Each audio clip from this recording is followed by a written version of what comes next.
Welcome everybody to the DVMUG Zoom meeting for Tuesday, June 17th, 2025. And we have our special guest annually, which is Jason Snell, which you probably know by now, but if not, you can find what he does at sixcolors.com. And he does lots of podcasts. Mm. And so I will now stop the share. Recording is going, and I will turn it over to Jason. So stop share. And you're good to go. Great. Thank you, John, as always. Hi, All everybody right. from Marin County, so not too far away. I do some of these where it's like people in Florida. They make me get up early, all this stuff. So here, it's nice to be just here in the afternoon in Bay Area and wherever you are. Um, I like to come here at WWDC time, give a little recap of what I saw and thought about what was going on in Cupertino last week. I was down there last Sunday, Monday, Tuesday. And so it's been a week almost since I came home from that and have been processing. I'm going to do a little bit of a brain dump, and then I'm also happy to answer your questions. I don't know if I have an hour's worth of material or not, but I'm happy to answer your questions about what's going on with Apple. This is, I always say, it's like New Year's for Apple. This is where the Apple calendar begins. And when they announce things at WWDC, they are also sort of setting the table for what we're going to see, not just what software updates are going to be coming in the fall for everybody, but also sort of setting the agenda for the next year for Apple. Sometimes it's a little bit different. Last year, they apparently were setting their agenda for a couple of years because a bunch of stuff they showed they didn't actually ship. But this year, they were much more disciplined about that. So I'm going to go through blast through a little bit about their platform announcements and some details and what I think about's going on there. And then hopefully we'll have plenty of time for if you've got questions about specific things that Apple is doing or might be doing. I did talk to some people. I've got I got my little notebook here where I did some briefings. I was, in a lot of meetings Monday and Tuesday. So, maybe I will have answers for you. So, I will start though by talking about, the two kind of top line things that happened last week, which you may be aware of. First is the version number sync up, which is sort of silly, but it does help in terms of what we're talking about. I am going to be able to talk about macOS 26, iOS 26, iPadOS 26, watchOS 26, visionOS 26. Apple has decided to sync up all of its OS version numbers to it's like a car model year. So even though they'll all come out this fall in 25, think of it as the expiration date. Back when I did Macworld magazine, I always told people, think of the date on the cover not as the date it comes out, but the date that they remove it from the newsstand, because we were always ahead. The July issue would come out in sort of late May or early June, and then in July, that meant it was past its expiration date, and they would take it off and replace it with something else. It's a little like that too. The number is 26, or again, like a car model year. In the fall, it always used to be the next year's models would come out. And mostly it's because, the majority of the life of these operating systems will be in 2026 and not 2025. And nobody wants to feel behind the curve. So they're going to call it 26. So it's a marketing thing. And yet its language determines thought. And this is the language that Apple's using from now on. The other big thing is the design introduction. They have a new design language that features this thing called liquid glass. It means that there are going to be sort of major interface changes across all of Apple's operating systems. This is actually the first time Apple has done a redesign across all of its operating systems. I would argue that that is a good thing in a lot of ways because Apple wants these operating systems to all seem of a kind, not identical, but related, and similar where it makes sense. And they've never been able to do that. Instead, what I would, actually say that one of the problems with some of the stuff that has happened on the Mac in the last 10 years has been Apple sort of importing concepts from iOS that don't really necessarily follow on the Mac, but they didn't, they were designed for iOS, so they brought them over, and they're trying to be more unified with their design. obviously it's got a new look and feel. They want it to feel new and exciting. It's got lots of glass effects and reflections and refractions and all sorts of other things going on. And we'll see how that goes. As always, Apple releases a first version of this in a beta to developers. That happened last Monday. Next month, there will be a public beta that will start, so that people who want can get on the public beta, and they will be able to try pre-release versions of this. I'll do my usual, which is, although these, at least in developer beta 1, actually are a lot more stable than I have seen betas in a while. If you install them on devices you care about deeply, you are taking that device's life into your own hands. So install betas with care. But come September, October, these will be the operating systems. Versions of these that have evolved over the summer will be the ones that we install on our devices. So let's see. One thing about the design I wanted to mention up front, before I get into some platform stuff, is, what Apple says is their processors and their graphics are just so much more powerful than they used to be, that they don't feel like they are going to waste power or battery or anything calculating out some of these effects, where there are like animated effects where the light shimmers as you move your device, and they're doing a lot of things behind the scenes to calculate out what happens when the light that's virtual from behind an item that is in a glass texture moves through with the item and causes refraction. They say that, they were inspired by the fact that they have had so much success with Apple Silicon with their chips, that they have the ability to build interfaces that don't look like interfaces looked 10 years ago or 15 years ago or 20 years ago. So I think there's some truth to that. I don't have a lot to say about the design at this point. It is not entirely implemented, I would say, especially on macOS. It doesn't appear to be implemented very well at all yet, and they've got a couple of months before it actually ships for real. So I'm not too worried about that now. I think that there are things in it that Apple's probably going to rethink, and that users are going to push back over. But I also think that it's very easy for everybody to see a new design and yell that it's terrible, and then you live with it for a while, and you end up being better to differentiate sort of between the parts of it that are nice and the parts of it that are bad. So I don't have any judgments to make yet about the design as a whole for 26, for all the 26s that are out there. The big topic last year was Apple Intelligence. And Apple felt under an enormous amount of pressure to prove that to Silicon Valley, to the entire tech industry, and to Wall Street, that it had paid attention to the rise of artificial intelligence and large language models. And I think part of the issue there was that Apple got a late start on large language models. Apple's actually been a pioneer in a lot of AI stuff for a decade or more. They built the neural engine into their processors. They've been using machine learning stuff, which is AI, in photos for years. But they missed on chatbots, and the perception was that Apple had kind of blown it. And so last year, Apple overreacted in order to send the message that they were on it. They overpromised, they underdelivered. However, I would say this year it felt much more in balance. I heard from people at Apple who said things like, our goal is to be the best platform for AI. That doesn't mean we need to do everything ourselves. We don't have to compete with what everyone is doing. Our goal is to have great hardware for AI integrated with an operating system or operating systems that work well with AI features, and have integrated AI features that meet you, the user, where you are. And I think that is much more Apple-y of an attitude. They seem a lot less panicked versus last year, and more understanding about what Apple does best, which is make products that people like and bring features to those products that people use and like. There are some new AI features in these operating systems.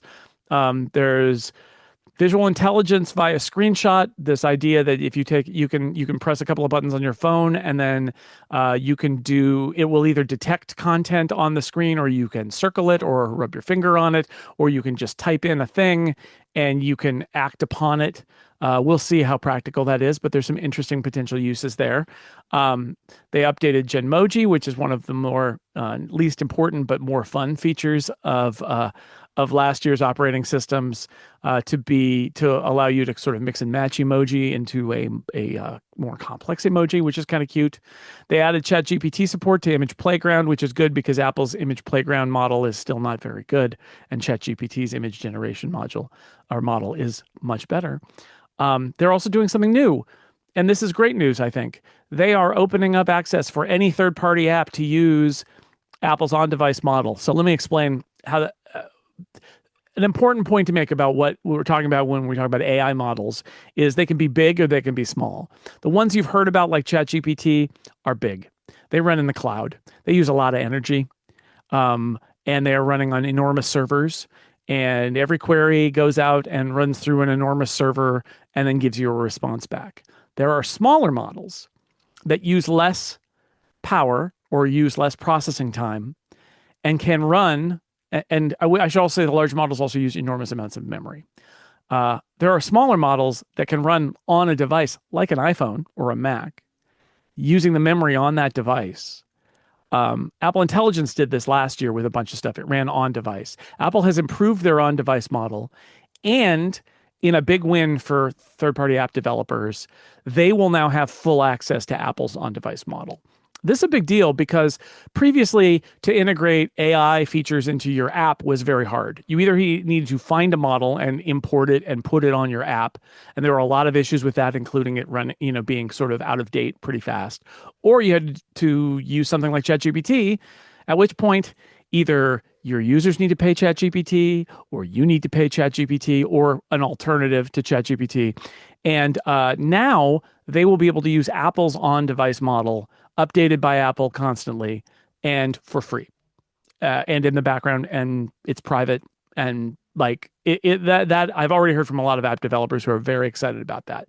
Also, the potential for growth and change here is huge because Apple's Shortcuts app has gained support within the Shortcuts app that any user can use.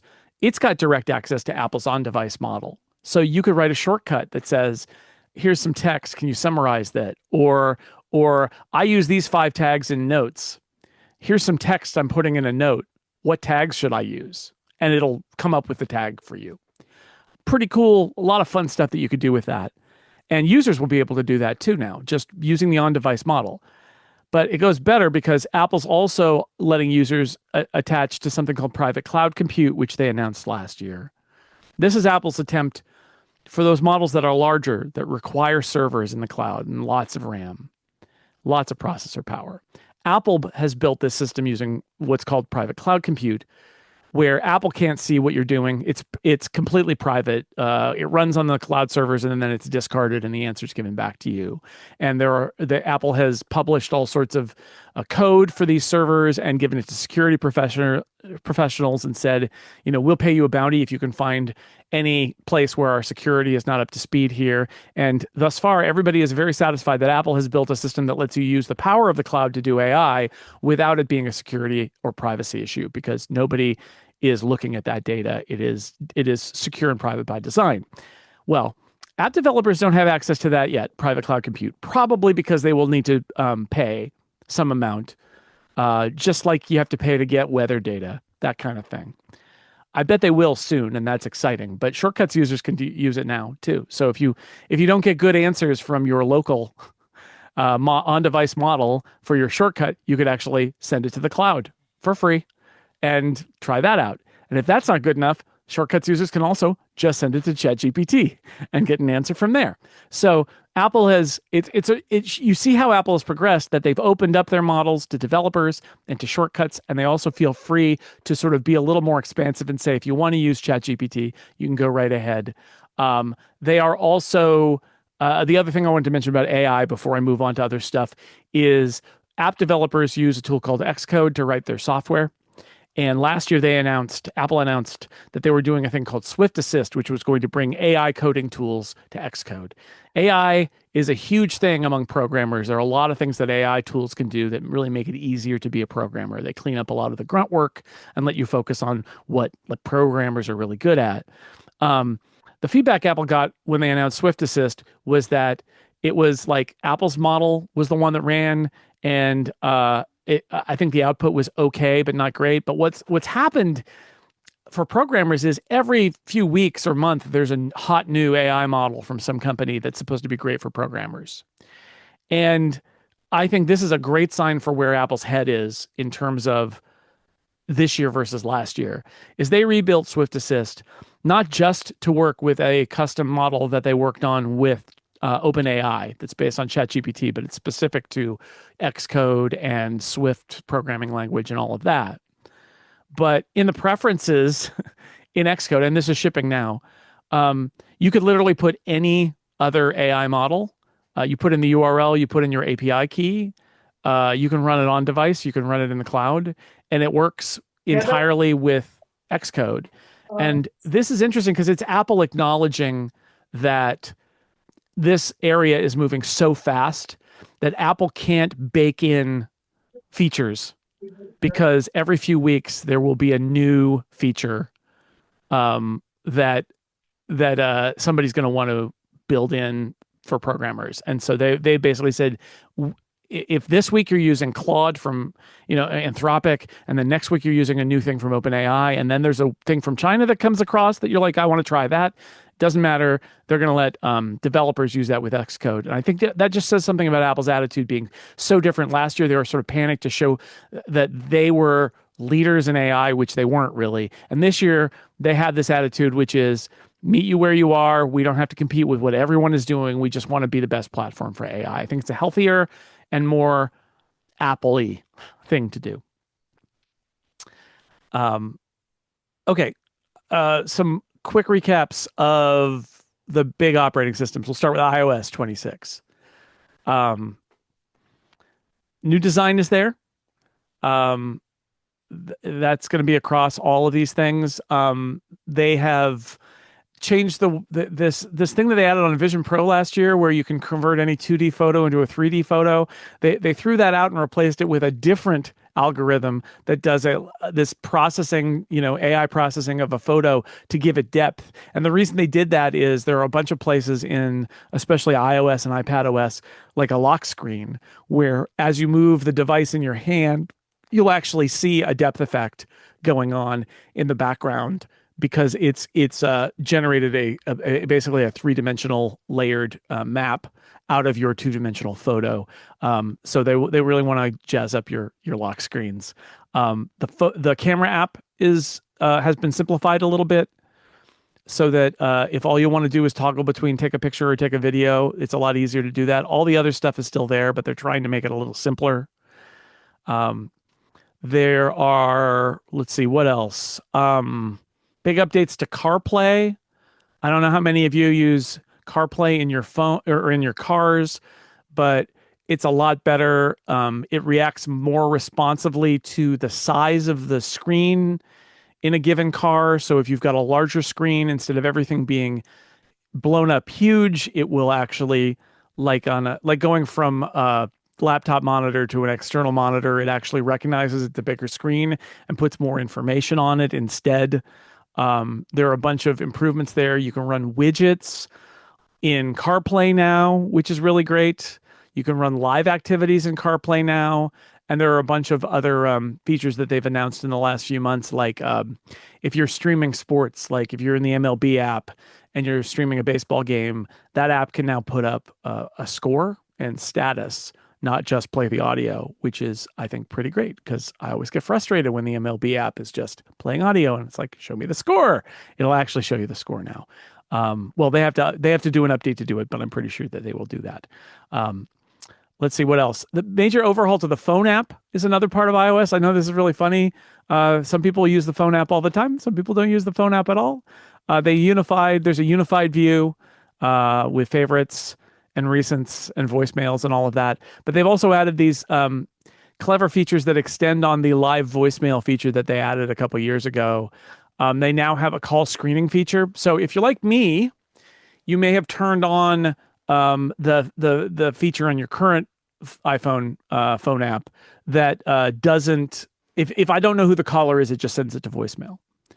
The problem is sometimes the person calling is a delivery person who's trying to drop something off, and they're like, hello, I have this thing for you. And so what they've added is this smart call screening feature where instead of it just going to voicemail, you can have it go to a voice that says Jason is screening his calls. Uh, or I think they say the person here is screening their calls. Please leave a message. Or please say why you're calling. And it's not meant to be a voicemail. It's please say why you're calling. And then they say why they're calling and your phone rings. And on your phone is the text of what the person said. And then you can choose to answer. And they say, hold on while I tell them. Which I kind of like. We'll see how it works in practice, but I saw a demo of it and it looks pretty useful basically for that purpose, which is I don't want to answer random calls, but what if that call is important? Letting a real person who's calling me say, hey, it's me, a real person, and I have your pizza and I would like to deliver it or whatever it is. I think that could be very helpful. And they also have a hold assist feature, which literally does things like detect hold music. So you basically put it on hold and then it rings you back when the hold is over and says if a person picks up, they say, oh, they're coming back right now. And it rings and you pick it up and then you do the call. We'll see how that goes in practice too in the real world. But I really love that they're trying to use these features to solve actual problems people have, like getting junk calls or being put on hold for half an hour. I think that's pretty cool. Let's see, really quickly, messages gets an update so that if you're in a group chat, you can see who's typing, which you can't do right now. I think that's really great. And there's more spam detection for text messages, which is really great. It's actually analyzing your text messages as they come in, your iMessages, and seeing if they're spam and recognizing that and also prioritizing them so that you get things that seem important get through. They've added a bunch more translation stuff. So you've got translation in messages and in FaceTime and in the phone app. You can actually set up, and it's for a limited set of languages right now, but you can actually set it up where somebody says something to you in Spanish, it's translated into English for you. You say something back in English, it's translated and spoken to them in Spanish. So your phone is a translator, and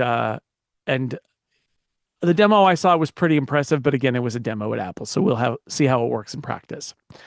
Let's see. What else do I want to talk about here? Let's move on to iPad. A lot of these features are also in common across these. iPad was one of the biggest things that they announced. I love my iPad, and I've been using it, including in a keyboard, smart keyboard case for a while now. They threw out the old Windows system of iPad, so one app, the full screen app experience in the iPad remains. They didn't make any changes there. If you only want to run one app at a time, it's fine. But over the years, they added like split view and slide over and stage manager, and you could have like 4 windows, and they didn't work quite like Mac windows.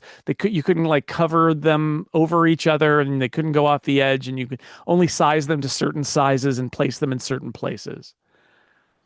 They threw it all out. They threw all of that stuff out. So now there's a new mode on iPad, which is multi-window mode, which replaces the old stage manager mode. And when you're in that mode, it works just like the Mac. I mean, honestly, as somebody who's been using a Mac forever, it just works like the Mac. You can move the windows around on the iPad screen. You can put it into full screen mode. You can take it out of full screen mode. You can resize it to any size you want. You can have a lot of windows open. They can be in front of each other. There's expose to show all your currently open windows. You can tap to bring one to the front. It's really good, and they've incorporated all the tiling features that they added to macOS last year. So either via the keyboard or by tapping and holding on the green stoplight button, you can get a list of options to say, send this, make this the right half of my screen and make this window the left half of my screen. And in fact, as they showed in the keynote, you can also just kind of flick it and as a shortcut, and it flicks to one side and fills up half a screen. But there are lots of different tiling options there. I thought that looks really great. They updated the Files app, so it's much more like the Finder. You can color folders and attach icons to them. You can adjust the list view so that it shows file size and file type and modified date and creation date, all the things we're used to from the Finder on the Mac, but that weren't there in Files before. You can sort by any of those columns. It's very good. You can choose what app opens a particular file, and you can set that as the default. Again, a thing that the Mac has had forever, but has not been available previously on the iPad. So some great updates to files. You can put a folder in the dock on the iPad now, and when you tap on it, it'll show up as a stack or a grid, just like on the Mac, which is another really nice feature. Um, the Mac has always been good at background tasks. So if you're doing a big export from Final Cut or iMovie, or if you're doing even a big file copy in the Finder, you don't have to stay in that app, right? You can just, while that's exporting, I'm going to go read my mail. And you couldn't do that on the iPad before. If you left Final Cut while it was exporting and went to check your mail, the export fails because it only happens in the foreground. In iPad OS 26, it works in the background. Those apps can spawn a little live activity that shows a progress bar saying, I'm doing this thing in the background, just so you know. But you can leave and go do something else and are aware that it's still happening in the background. Again, Mac users are like, I've been able to do that forever, but iPad users couldn't do it. So it's a really nice step forward. And as a podcaster, I'll just say they also added my dream feature for the last 10 years, which is when I'm on a call, like a Zoom call, I need to also record it on my device, a full quality version of my audio so that I can send that to the editor to be edited into the podcast.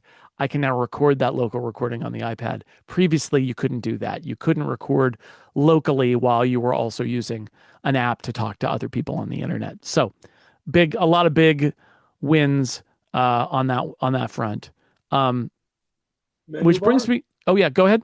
Menu bar?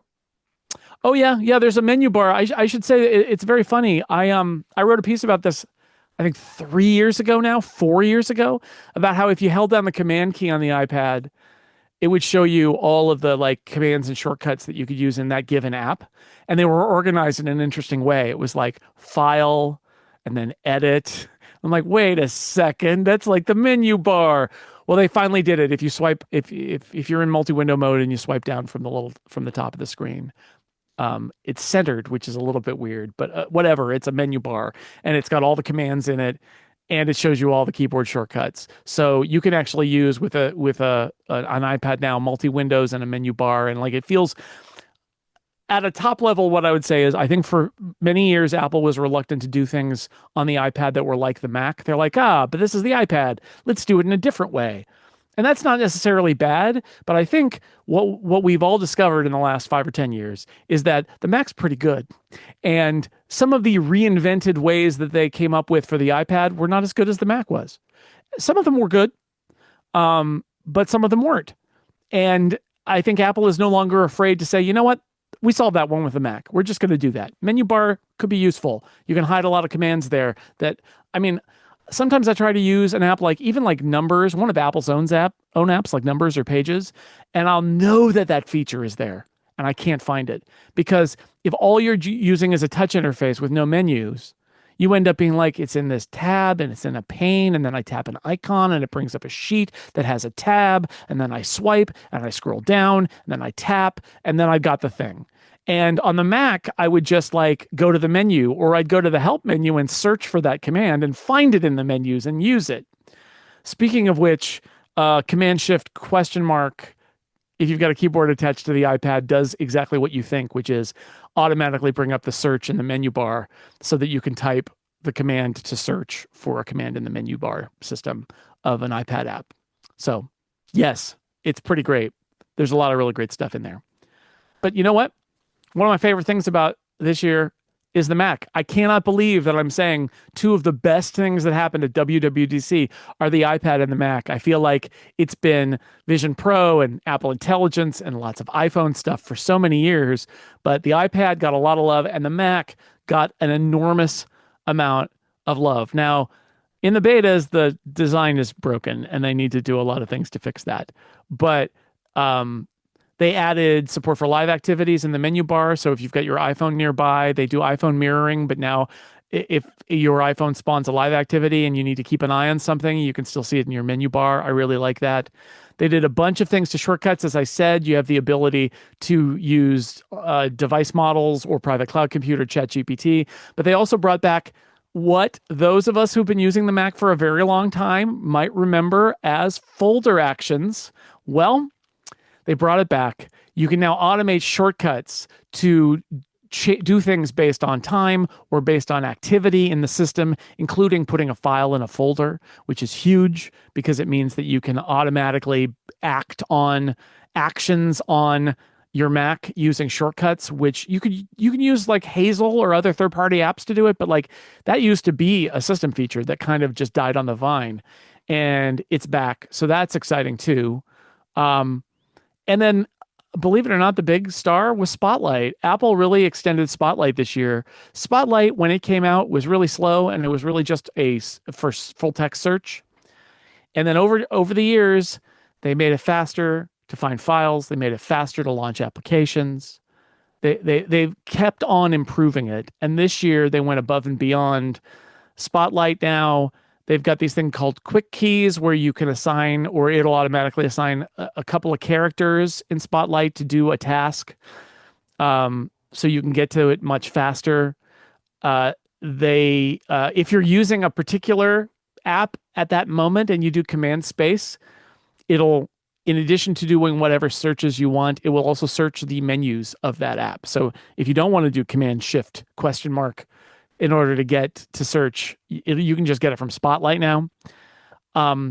It has support for what are called app intents, which is basically the power of individual apps to do things.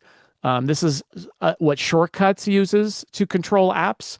The example they gave, which is kind of brilliant, is you can use the app intents inside Mail. So you can say, okay, go to Mail and send a message, and you type in who it's to, and then you tab and enter the subject and enter the message and hit return, and it can just send that message in Mail or in Messages. So there's a lot of power attached to Spotlight now. And I've left out my very favorite feature. I looked it up. In 2023, I wrote an article where I said the Mac OS 10 since the beginning, it used to be in the early days of what was then OS 10. I installed like 5 or 10 utilities, and I would write articles about this. Like, oh, I need these 5 or 10 utilities to do my job on the Mac every day because they're just features that Mac OS doesn't have. In 2023, I wrote this article that said, from the perspective of now, most of those utilities aren't necessary anymore because Apple has improved so many aspects of Mac OS over the years.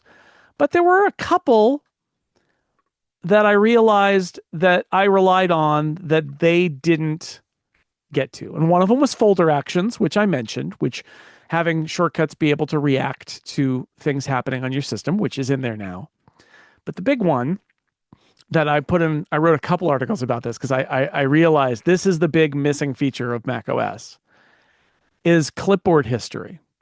It's the idea that if you copy something to the clipboard and then you copy something else, that you don't go, oh no, I needed that thing that was on the clipboard and I covered it up with something else and it's gone forever. There have been apps to do this for ages, but Apple has never, ever, ever considered the clipboard a stack. It's a one-shot unless you extend it with a utility. And in macOS 26 Tahoe, Spotlight has clipboard history.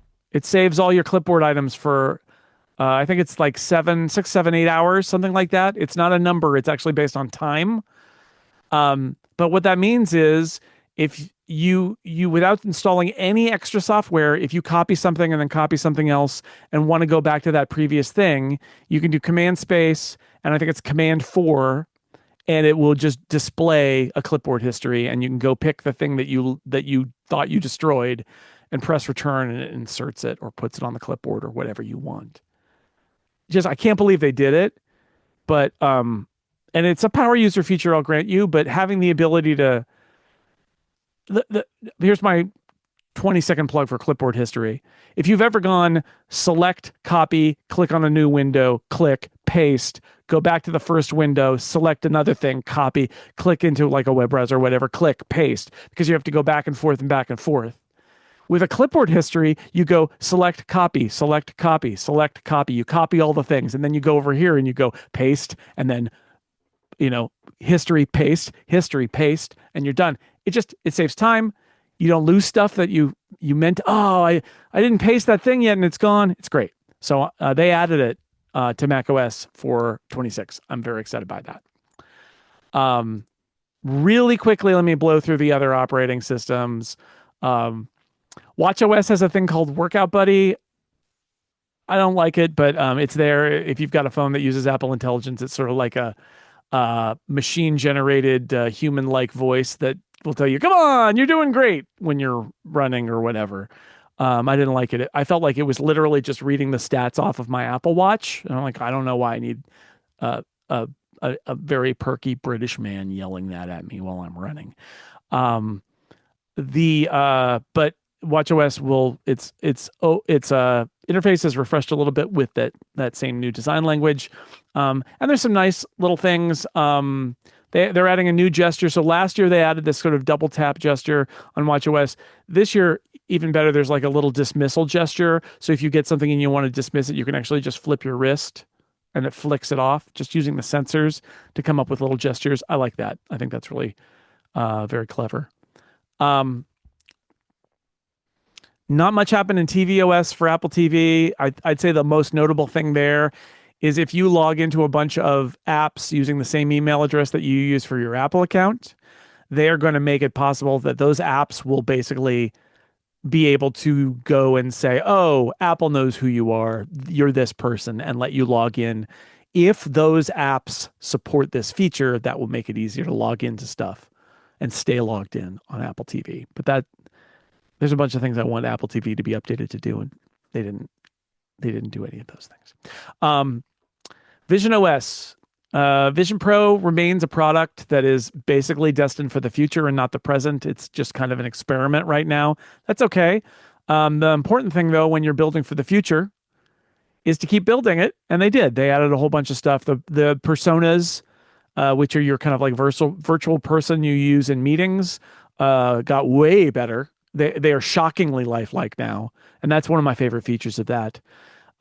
They Vision Pro now supports geographic persistence. So basically, like if you put a window or a widget, and widgets are new in this version, on a wall, and then you walk away, and then like days later, even you come back into that room with a Vision Pro on, it remembers where all those windows were. Didn't used to do that across reboots.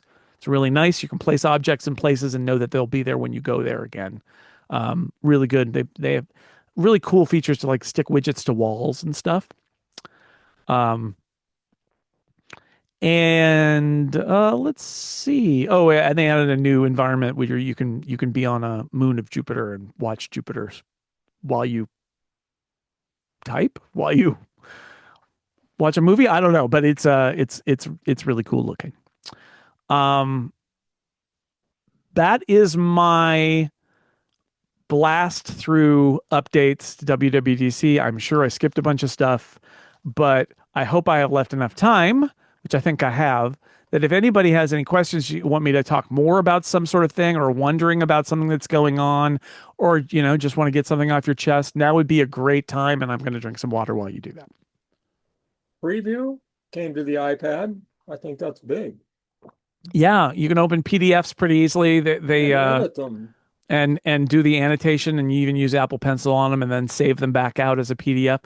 Stuff we do on the Mac all the time. It's another item in the checklist of like iPad stuff that used to be like, well, no, you can't do that on an iPad, only a Mac, that you can do on an iPad now. With TextEdit going to make it sometime? Yeah, I mean that's a good question. I don't know. There's a really nice, I think it's free app called Runestone for that is a nice text editor. And there are a bunch of nice text editors on iOS. I don't know if we actually need one, but it's there. But Preview is a really good app. I mean, Mac users use Preview all the time. It's amazing. Yeah, it does so much stuff. I use it constantly. All right, we have a hand up. Yay. Question. I'm in the process of thinking about getting a new iMac, and is now a good time, or should I just wait until September so because of all the little goody things that are going to be there? Is it so much of it software, or is it going to be hardware as well? So all the software will run on all the stuff that they're currently selling. Okay. The latest iMac came out last November. It's possible that they'll do another update, but they haven't been updating the iMac every generation. And honestly, the current iMac is good enough that I wouldn't worry about it too much. I think you could go get one now, and it'll automatically update to the new software in the fall. And how about a MacBook Pro? There will probably be a new MacBook Pro this fall. Okay. So if you were thinking of that, it depends on how. I mean, this is always the thing. There's always a new computer. Yeah. There's always a new version coming. If you need it now, the current MacBook Pros are great. I just bought a MacBook Pro a few months ago. They're amazing. If you don't need it now and are willing to wait and defer that until October or November, there will be an even newer one. If you care about color, the current iMac lineup is ugly. And I have every hope that they're overdue for a color refresh. Oh, well, I agree to disagree about the colors. And I mean, they just did an iMac update and had every opportunity to tweak those colors, and they didn't touch them. So I don't think they're gonna, and I don't think that they're probably gonna do an iMac until sometime maybe late next year, but we'll see. I think Carol was next. No, I Yeah, think I'm not. what did you say about being on a moon of Jupiter? Yeah, in Vision Pro, they had a new environment where you're on Amalthea, the moon of Jupiter. It's one of the little potato-shaped rocky moons, and basically, you get to sit there and do your Vision Pro whatever with Jupiter in the background, and you can like choose whether it's sunrise or sunset or midday, and that affects the shadow on the planet, and you can watch the clouds spin and stuff like that. It's kind of gratuitous, but I think they're showing off the power of the engine that they built in the Vision Pro. So if you ever want to go to Jupiter, it just costs $3,500. Oh, so Vision Pro is one of those sets of goggles. Yeah, that's the heads. It's the headset. Okay, thanks. We got Don and Kenji. Yeah, hey everybody. I think that what is it called? Space black color of the current MacBook Pro is gorgeous. Although I just bought a MacBook Air in that sky blue color, and that's pretty spectacular too. I have the space black MacBook Pro right here. I'm talking to you from it, and it's great. I love it. So I just listened to the latest episode of the Hard Fork podcast, which I'm taking you listen to. I don't listen to it, but I know those people, and I know of it. Yes. Yeah, the most recent one was kind of divided. In the first half, they talked about Zuckerberg being in a panic over having kind of missed the boat on large language models, and now panicking and trying to pay $100 million to hire engineers to try to catch up. And then for the second half, they talked about Apple being kind of in the same boat of having kind of went, yeah, we do machine learning, but as far as the large language models, we're not so interested. And now they're also realizing they're kind of behind, which you kind of talked about a little bit. I was going to ask you about your impression of that take. I think Apple is behind, but working on catching up. I think it's unclear how hard it is to, what kind of a moat do you build around your features if you're OpenAI? Is it? We've seen some evidence that it's actually fairly easy to train a new model that's pretty good.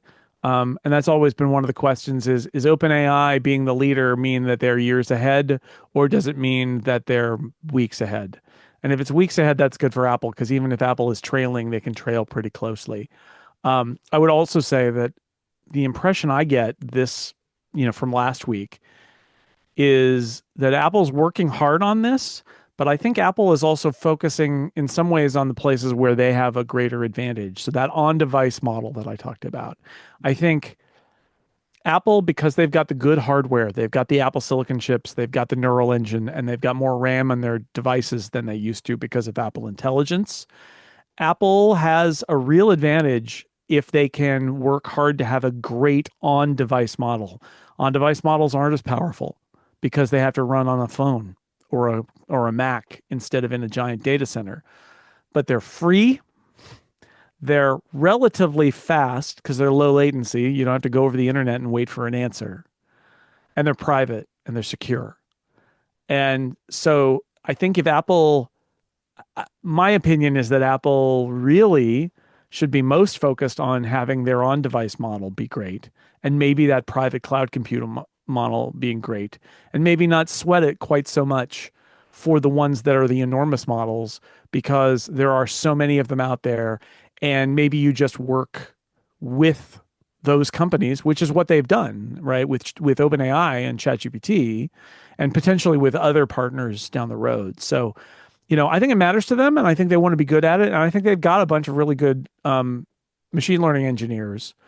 But it is a more wide open field and than some of the other stuff that they are good at. And they have to compete for talent in Silicon Valley, and they're not perceived as being an AI powerhouse. And so there's probably a lot of that talent that doesn't want to come and work for Apple because they'd rather work at OpenAI or Anthropic or someplace like that. So it'll be something to watch. But I feel like there's an argument to be made that Apple can think about it a little more tactically now, instead of like just saying, "Oh God, we've got to be ChatGPT," because I don't think they need to be. Okay. And one more question, if I could. So from the keynote, it seemed that Siri was the word that was not to be uttered. Did you hear more about? Apple is sticking to what they said, which is they're going to improve Siri, and they're working on it, but they have nothing to share, and they'll do it next year. That's all they're saying. Next year. I'd expect next spring. And do you think 16 gigabytes is, if you're buying a new computer, 16 gigabytes is enough RAM right now if you can afford? I think it's fine. I do. I think it's fine. I want to answer a question on the chat. Yeah. Which was from Bill, who said, "What features will be withheld from non-M based iPads?" One of the beauty things about this new windowing system that they put in the iPad is if your iPad runs iPad OS 26, it works with the windowing system. There's no like, if you're not running an M-based iPad, it doesn't work. It works. If it runs the OS, that feature works. The limitations will be based on how much memory your iPad has, how many windows can be open and active. You may hit a limit where, you can open 5 windows, but the 5th window is a blank, is a fake. And when you click on it, it has to relaunch the app in that window. But it'll work on all of them, which I think says something about the fact that they rewrote it. This is not an extension of Stage Manager, which had those limitations where it had to be an M series processor. They threw it out. They threw all that code out and they built a new windowing system, and it works on iPad mini. Yep, works fine. iPad mini doesn't have an M series processor. It's a little guy. I don't know how many windows fit on it, but you could do it because if you can run iPad OS 26, you can run multi-window and all the other stuff, which is pretty great. Other questions? I see Janet waving. Yeah, thank you. Oh, I'm wondering about the MacBook Air. I don't know the difference between that and the MacBook. Can a MacBook Air run the same kind of programs and do the same kind of things the MacBook can? Okay, so MacBook is at this point just a generic term for Apple laptop. There's the MacBook Air and the MacBook Pro. The MacBook Pro is more expensive. The big difference between the MacBook Air and the MacBook Pro, the MacBook Pro's screen, well, okay, they both come in 2 sizes. The screen's a little bit bigger in each. It's a 13 versus a 14, and a 15 versus a 16. But the big differences are the MacBook Pro's more expensive. The screen is brighter and it's gorgeous. It's a really great screen. It's got extra ports. It can be configured to higher specs in terms of processor. But you'll pay for it. MacBook Air screen's is still nice, but it's not like that MacBook Pro screen. My personal opinion is that the best computer Apple makes is the MacBook Air base model in terms of value. For $999, that is one of the best values of a computer that Apple has ever made. I think it's an amazing computer. If you have, if you have priorities that say, I actually really want that better, bigger, brighter screen on the MacBook Pro, or I want more USB ports and an SD card slot and whatever else, then by all means that or a more powerful processor, you can spend a lot more money on a MacBook Pro and get a lot more computer for it. But there is, I think, the best computer for anybody today, unless you have some very specific needs, is the M4 MacBook Air. Thank you. Even that base processor is amazing. It's a great computer. I say that as somebody who bought I bought an M4 Max MacBook Pro. It's my primary system everywhere. So it's big and powerful, but unnecessary for most people. I do video and podcasts, and I do a bunch of other stuff like that. For most people, like my wife is very happy with her MacBook Air. My daughter is very happy with her MacBook Air. Who's that? Thank you. Thanks. I know they announced that Tahoe will be the last Intel version. Yeah, Tahoe does not run on a lot of Intel Macs. It's really sort of the last generation or two of Intel models, sort of those really latter day, I think mostly like 2019, maybe some 2018 models. There are not a lot of them. I have an iMac Pro up here with Xeon processor in it, and it's not going to run Tahoe. But those will be the last Intel Macs to be supported by that. However, I will say Apple's giving everybody a year's notice because the next macOS that doesn't support Intel will be a year from this September or October. And after that, there will still be 3 years where Apple pushes software updates to macOS Tahoe. So if you have an Intel Mac, I could say, yes, you're on notice. But really, when the M1 Macs came out, you should have been on notice then. Like, obviously, there would come a time. And that was 2020. So it's already been 5 years. So I think even if you bought an Intel Mac right at the end and then we're like, oh no, Apple Silicon, you could hold on to that Mac for like 7 or 8 years and still be covered in terms of compatibility and security. It's not a bad run. But yeah, this is the last release that'll support any Intel Macs. So will that mean the end of Rosetta 2 in Tahoe?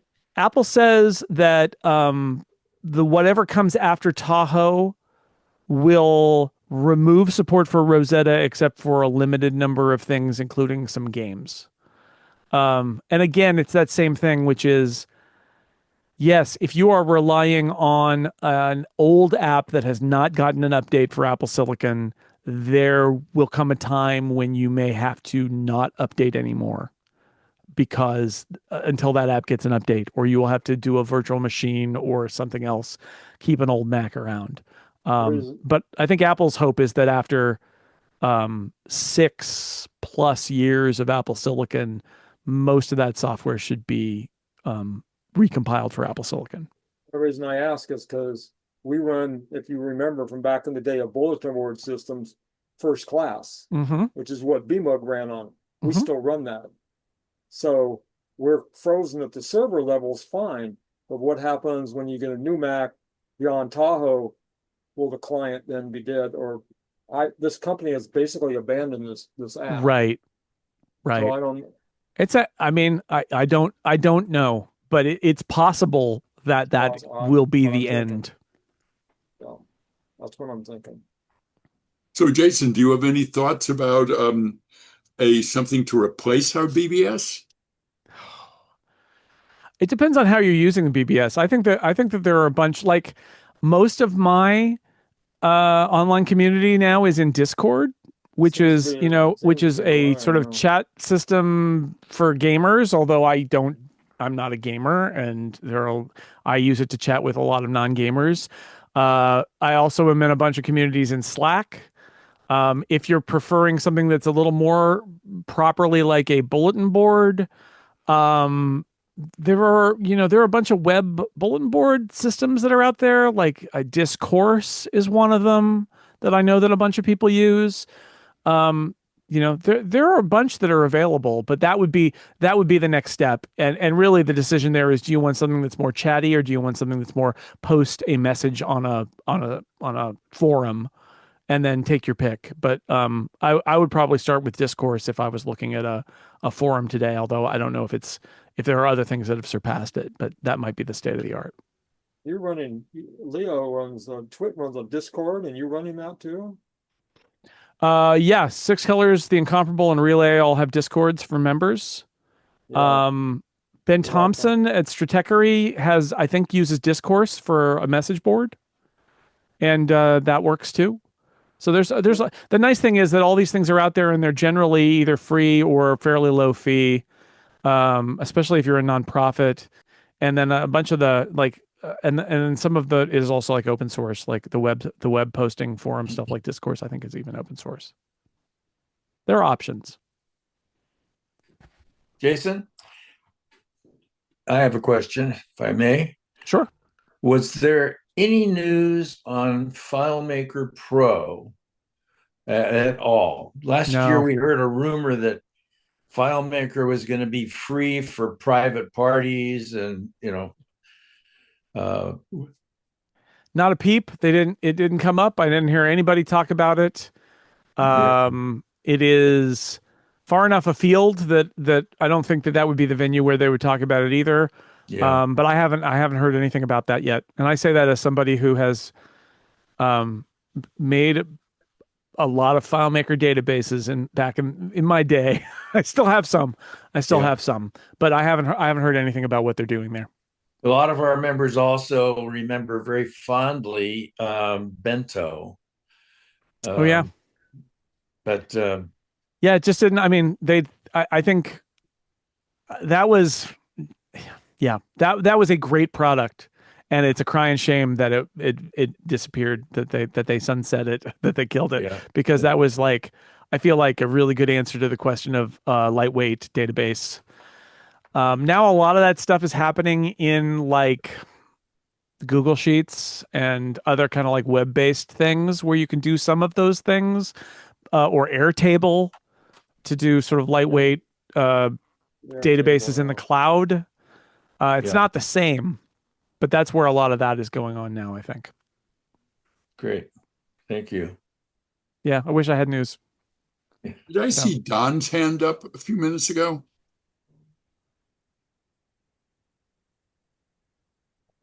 I don't know. A couple of times, but I kept getting passed over, so I kind of gave up. Okay, now's your time to shine if you've got anything top of mind.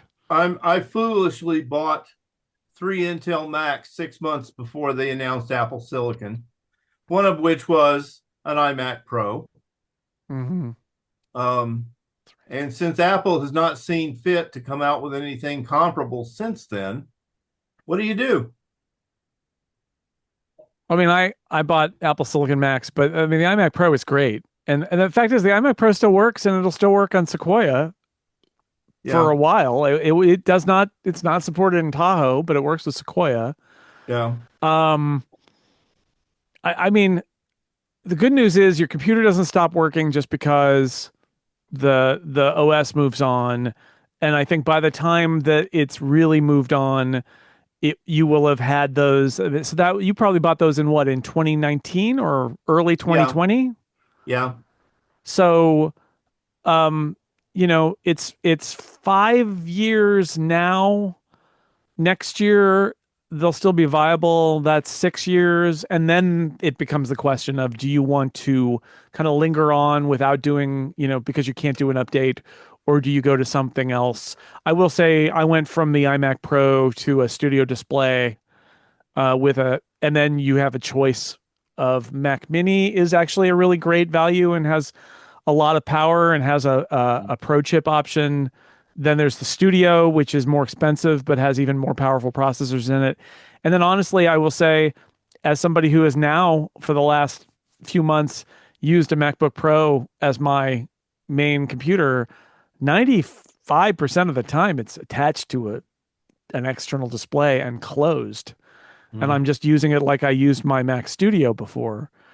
And as somebody who back in the early 2010s, I used a MacBook Air and I commuted to San Francisco every day on the bus. And so I would put the MacBook Air in my backpack, take it to work, plug it into an external display at work, unplug it, bring it home. And in that era, it was unreliable. Like running lid closed in a laptop, sometimes it didn't go to sleep, or it woke up in my backpack and it was hot when I got home. It was just awful. In the intervening time, using a laptop with an external display on Mac OS, it's like a dream now. It just works. It's fine. They've really ironed out all of the bugs, probably because 3/4 of the Macs sold are laptops. But anyway, that would be if I had to say, where do you go from here? I don't know, but I can tell you where I went is I bought a 27-inch studio display, which is essentially the same screen as the iMac. And then I paired it with first a desktop Mac and then later a laptop Mac, and it's fine. So that might be a path forward for you, depending on, what your working preference is. I will put in a plug again that laptops are more suitable as desktop computers than they used to be. They are powerful, and Apple has fixed a lot of the software issues with things like plugging into an external display.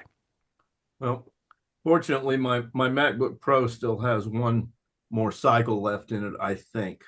That's great. Yeah, see, and deferring is not bad. It's not bad to just defer. I admit to being kind of sad that my iMac Pro is at the end, but yeah, it happens. Well, I mean, the plus side is I think even if I end up going with the display in a Mac Studio, it's probably going to be $1,000 or $2,000 less than what I paid for this iMac Pro. It's probably true. It's probably true. And depending on your needs, you may not even need a Mac Studio. That's the thing about the new Mac Mini, especially since there is a Pro configuration of that. The faster chip, the M4 Pro instead of the M4. And that means that, like, depending on your budget and depending on your use case, you could, it's even cheaper than if you're buying a studio. Like, I bought a studio for the M1 generation, and this time around I might, I was tempted by the Mini. I ended up going a different direction, but Apple's got it's a really nice situation right now where with the 4 different kinds of chips, you can really sort of choose like Mini or Studio. You can choose Air, MacBook Air or MacBook Pro. And there's a whole kind of like escalator you can get on depending on what your needs are and what your budget is. And like I said about the MacBook Air, even Apple's cheapest laptop is actually a really great value, I would say. So you kind of can't go wrong right now. These times don't always last where the Apple's like Mac line makes sense and sort of all fits pretty well. But right now it actually makes pretty good sense and fits pretty well. Yeah. I just got some decisions to make. Don't we all? I mean, that earlier question is true. Like, there's always another computer coming. That's the most common thing since I started doing this more than 20 years ago is, should I buy? When should I wait? And the answer is always the same, which is how much are you willing to wait, and how badly do you need it now? If you need it now, you should buy it now. If you can wait, you should wait. But that's always the problem, is that there's always a next computer. So it's just a matter of kind of weighing your needs and if you're waiting for a MacBook Pro, it's probably coming this fall. I say wait. If you're waiting for an iMac, it's probably not coming this fall. And I say don't wait, but it's up to everybody's individual preference. All right, well, thanks. Thank you. I think that's it for me.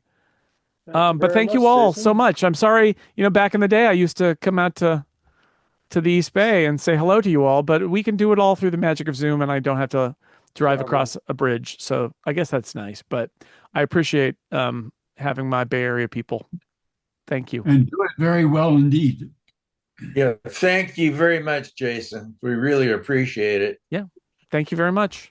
Bye. Bye. Bye-bye. Okay, so we'll end the recording. And anybody want to say anything about this Jason's presentation? We'll start a new general Q&A. Anybody? He was Okay. great. The next portion will be general Q&A, and the people watching this on YouTube, on the DVMUG members can find the link on the BBS. And so I'll stop the recording if I can figure out where they put it. They keep moving it.